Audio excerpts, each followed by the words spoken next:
Halo, Ya, halo? ya saya Hansen, usia Ya, saya 37 tahun. Saya ada 4 pertanyaan, tapi oke. sebelum saya tanya, saya mau ceritain keadaan saya gimana supaya nanti arahannya lebih tepat untuk saya. Ya, Jadi sebulan saya dapat gaji itu 4.500 USD. Saya kerja di Amerika. Saya boleh bisa langsung nabung. dikonversi ke IDR aja ya, biar teman-teman di rumah bisa Oh, langsung IDR, paham. oke. Ya, pakai IDR aja langsung. ITR 81 juta satu bulan, lalu saya pengeluaran apa semua, saya satu bulan bisa nabung 72 juta rupiah per Oke. bulan. Nah, saya sudah ada dana darurat 310 juta, kurang lebih itu saya simpan aja untuk dana darurat.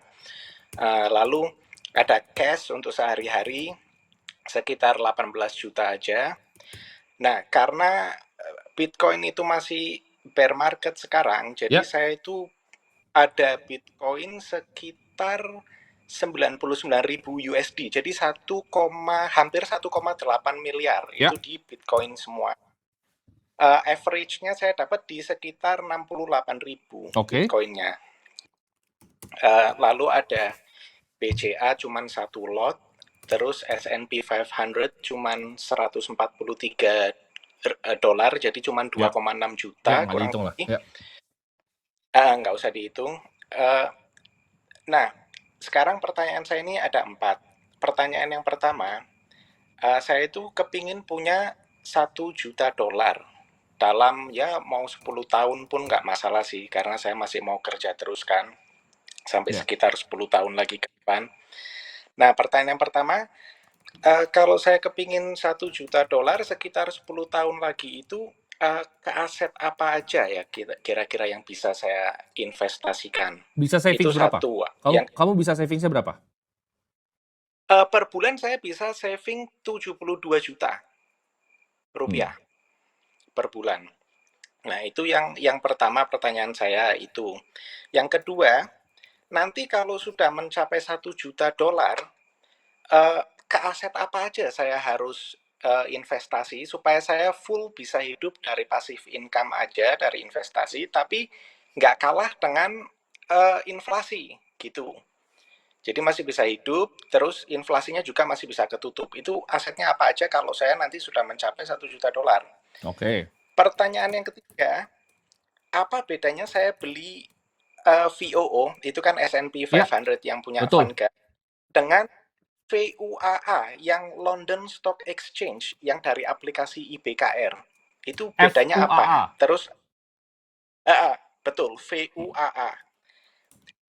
Itu Oke. yang London Stock Exchange yang Ya, tersedia di aplikasi IBKR. ya. Lalu yang keempat, tesis Bitcoin ke 1 juta dolar di sekitar 2034, 2035 itu apakah masih valid Ya. atau enggak? Oke. Itu aja sih pertanyaan Tabungan per saya, cuma bulannya bisa 4. berapa? Per bulan saya bisa nabung 72 juta Oke. uang yang bisa saya simpan tabung. Untuk sekarang uangnya semuanya saya masukin Bitcoin karena masih bear market. Tiap saya dapat uang, saya beli Bitcoin terus. Nanti setelah nanti mungkin kalau 2 tahun lagi ATH baru atau apa saya akan jual gitu. Oke. Jadi tolong Jawabannya 10 tahun tuh diarahkan untuk. waktu yang sedikit ya kalau misalnya menabungnya 72 juta ya, karena kayaknya masih agak panjang ya. Kamu Oh, oke. Kita misalnya mulai ya dengan modal awal ya, Hmm. 1 miliar. Ini dengan 20% aja ya, itu sekitar 6 M sekian dalam 10 tahun ya. Itu masih Hmm. kekurangan berarti 14 miliar dalam tabungan. Ini nggak bisa di-decide dari market gitu. Karena kalau kamu Oh, mau tanya oke. return average market, 20% pun udah tinggi banget. Ini gue udah pakai Warren Buffett. Jadi agak susah. Harus dibesarin lagi tabungannya. Ya. Jadi kalau jawabannya Oke. realistis mau 1 juta dolar itu tidak bisa melalui hanya investasi. Kecuali tadi pertanyaan keempat, Bitcoinnya benar jadi 1 juta dolar, ya kan? Itu bisa Hmm. 33% sekian CAGR-nya. Itu mungkin dekat gitu loh ke sana. Cuman itu pun masih long shot ya untuk nyampe ke sana dan nggak bisa dipakai pakuan untuk nyampe ke sana secara reliable, secara konsisten. Jadi jawabannya bisa diperbesar dulu nggak? Angka yang kamu mesti lakukan adalah 72. Ini gimana kali 3? Ini harus bisa ke 210 juta plus. Ini baru kamu punya shot nih dengan 15-20% untuk nyampe ke 10 tahun. Oke? Itu untuk pertanyaan yang pertama. Pertanyaan yang kedua, ya Oke. tadi. Ketika udah sampai, ya, taruhnya di mana? Betul? Betul. Oke. Ekspektasinya adalah ini kan 10 tahun lagi berarti umur di 47. Mungkin realistis kamu nyampe umur 50.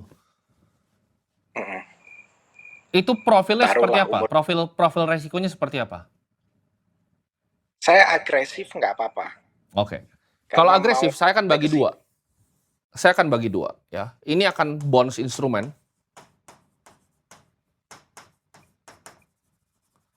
Ini akan di index fund.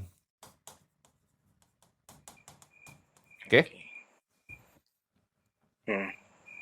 Oke, index fund itu seperti apa? Boleh sedikit dijelasin? Index fund itu adalah gini. Index fund ada banyak ya. Maksud gue adalah yang market cap weighted. Contoh Market S&P cap. 500. Contoh lagi World Index. Ya. Nah ini akan masuk nih ke instrumen tadi kan pertanyaannya antara VOO atau VUA kan. Iya, Oke. betul. Jadi gini, basically ini banyak yang nggak tahu. Ketika kamu beli, ini kita nggak usah ngomongin broker apapun, apa aja terserah di dunia dan gue nggak pernah saranin pakai broker apapun ya. Ketika lo beli indeks S&P di ETF spesifik Vanguard yang ini, atau misalnya kalau BlackRock kan, ini BlackRock punya ya. Sama aja, lo mau pakai Spider punya, terserah, siapapun terserah ya, gue nggak masalah. Ketika lo beli pakai ini akan ada namanya capital gain, betul? Betul. Dan juga ada yang namanya dividen. Karena S&P itu punya rata-rata dividen sekitar 1%, betul? Betul. Nah, ketika lu beli dari Vanguard adalah perusahaan yang berdiri di Amerika. Amerika memiliki dividen gain tax dan capital gain tax, betul? Betul. Jadi dividen 1% ini, itu bisa kena potong sampai 30%. Ini by tax Amerika ya, bukan kita punya. Itu yang pertama. Jadi cara ngakalinnya untuk orang yang berdiri di, ini kalau orang di US dia pakai namanya Roth IRA. Atau pakai 401k untuk nge-defer dividen ini. Tapi kan WNI ya, masih WNI. Iya, WNI masih. Nggak bisa punya ini kan berarti? Nggak bisa. Jadi yang dilakukan adalah tadi, pakai Ireland base. Nah, bedanya ini apa? Sebenarnya tadi bukan FVWA, namanya kalau di London tuh, untuk S&P itu CSPX. .L ini. Nah, CSPX ini bisa ngapain? Dividen tadi, yang tadinya 1% dicas, dia reinvestasi balik di fund. Jadi kalau kamu lihat S&P itu begini, FU gini, CSPX itu lebih tinggi. Bukan karena real return yang lebih tinggi, tapi karena dividen yang dibagi keluar, itu dimasukin ke dalam. Paham nggak? Paham. Jadi kamu total waiver ini sama sekali, dividen tax-nya. Ya. Jadi ketika kamu masuk yang di London Stock Exchange ini, dia lewat Ireland. Ini punyanya BlackRock kalau nggak salah. Jadi dividennya nggak ada. Tapi itu kalau udah uangnya besar. Gitu. Di mana tax 1%, 30% diambil itu signifikan. Tapi kalau cuma target $1 juta, gue rasa nggak terlalu jauh bedanya. Jadi kalau mau efisiensi silakan. Tapi bedanya lebih nggak liquid dibanding yang ETF yang besar. Gitu. Oke, baik. Nah, dan kalau untuk tesis Bitcoin-nya, jadi Bitcoin itu adalah Bitcoin itu global hedge ya. Jadi banyak yang nanya Bitcoin masih dipakai atau enggak. Jadi jawabannya Bitcoin energi.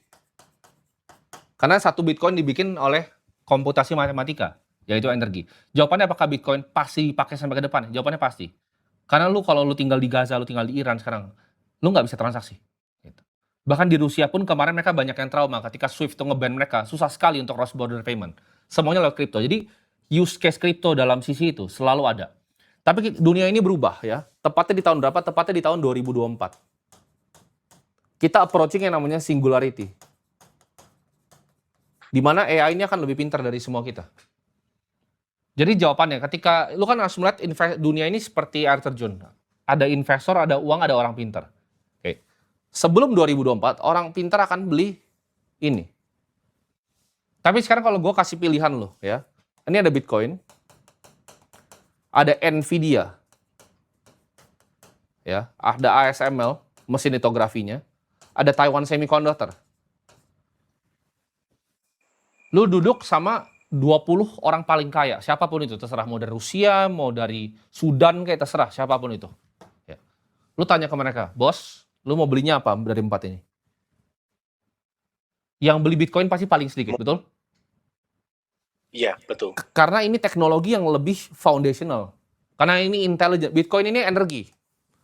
Ini adalah intelligence. Ini otaknya manusia bisa direplika.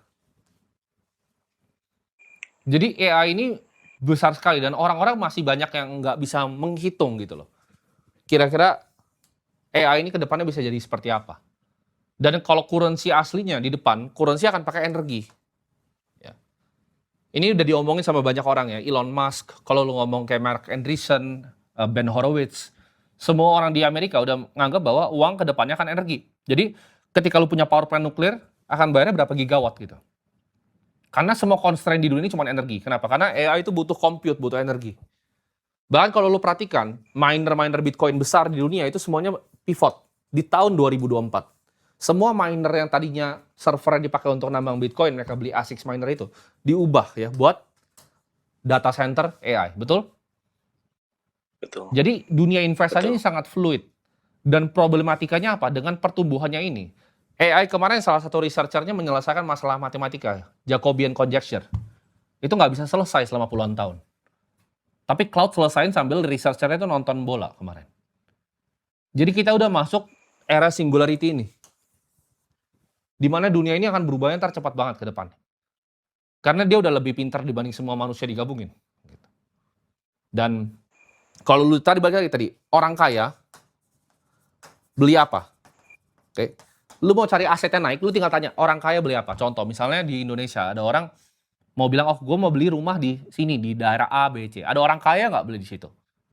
Kalau lu beli rumah di daerah Menteng, gue tahu pasti ada orang kaya yang mau beli di daerah situ. Jadi lihat orang kaya itu mau belinya apa. Ya, karena dunia itu digerakin sama orang-orang yang super kaya ini. Dan gue cuma bisa tebak-tebak juga. Mereka itu belinya apa.